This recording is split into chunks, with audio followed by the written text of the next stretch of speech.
Super Cruise is a combination of adaptive cruise control and lane following.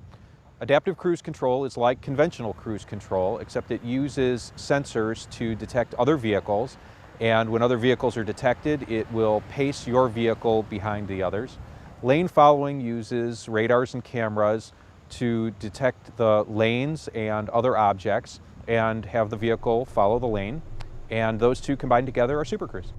Super Cruise is a convenience feature that is an aid to the driver that allows them to take their hands off of the wheel and the feet off of the pedal. The vehicle will steer and brake and control speed to the lanes and the other objects around. It will work in freeway conditions at freeway speeds, both at stop and go and higher speeds. The Super Cruise team has driven the vehicle both on public roads and on the proving grounds.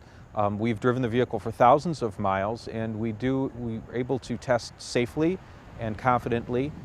Also, we're able to expose the vehicle to real-world variations out on the public roads.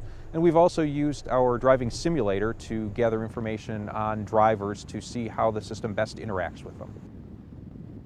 We have run human factors studies to analyze drivers' interactions with the system, and we have found that when the driver does not need to control the steering or the speed or the headway, that they will engage in riskier behaviors.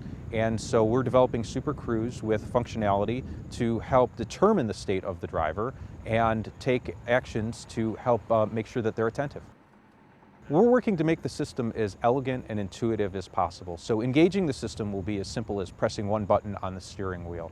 We are also building on what we've learned for the development of other features in ways that we interact with the driver so that they will understand who's controlling the steering at any time or when they need to take control. However, drivers will adapt to this system, and that is going to be very interesting to see how they adapt to it and how they interact with the system. I'm expecting that there are going to be a number of groups of folks that are interested in the feature, whether they be people who spend a lot of time behind the wheel or elderly drivers who are starting to feel challenged by vehicles and driving, or just the tech savvy who are interested in experiencing the future of driving.